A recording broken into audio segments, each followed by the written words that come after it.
dalam Al-Fatihah, dia tak guna al-madhu lillah. Dia guna alhamdulillah. Sebab dia akan datang dengan satu kombinasi makna, kita puji Tuhan dan dalam masa yang sama kita berterima kasih dekat Tuhan. Sebab apa? Kita akan baca selepas tu. Ayat-ayat selepas tu menjawab kenapa kita kena berterima kasih dan puji sekaligus. Faham. Itu contoh dekat-dekat. That's interesting. Ini adalah mukadimah yang solid, guys. So, cuma aku, lukaku dan Tuhanku. Berapa dah soul tuanku ni? Wow. Saya boleh katakan 100,000. Lebih. 100,000 lebih. Saya dah lost count sebenarnya. Tapi yang saya tahu 100,000 lebih. Saya kira dengan berapa aku cetak ni. 10,000 dah lebih daripada 10 kali dah. 10,000 tu. So 100,000 lebih lah. Itu termasuk dengan hantar kedai lah. Termasuk dengan hantar kedai ya. So nak tahu benda yang interesting tak tuan? Saya, ya kita ada dengar macam, tuan mungkin boleh betulkan kalau saya salah. Antara cara untuk kita, bukan berjasa, kita berterima kasih kepada mak kita contoh. Di kala mana dia dah meninggal.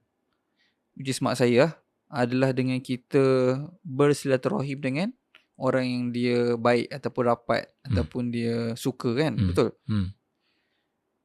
So baru ni saya organize macam satu perjumpaan lah, kecil-kecilan antara adik-beradik mak saya dan saya.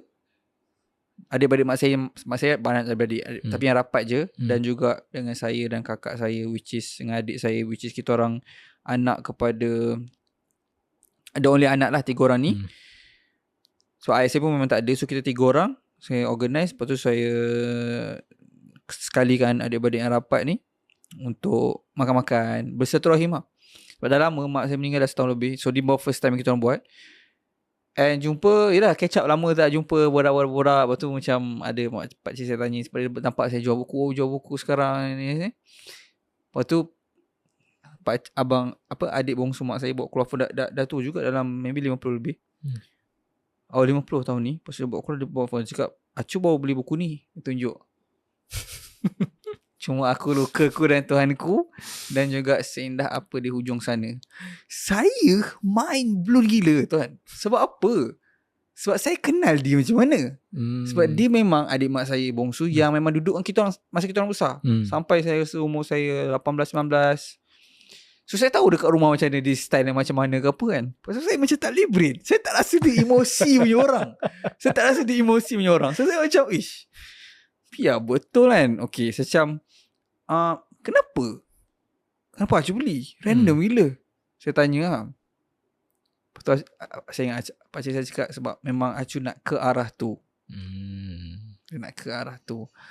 Dan saya tanya, beli kat mana? TikTok ke Facebook? Sebab saya tahu kalau TikTok mungkin video saya, tapi kalau Facebook tuan run ads lah yang tak tahu video nombor 1 yang deep sikit kan. Facebook. Nampak? Saya tanya, saya dengan tuan ke tuan seorang? Tuan seorang. So saya okay. So maksudnya dia memang dia dah ke arah deep lah.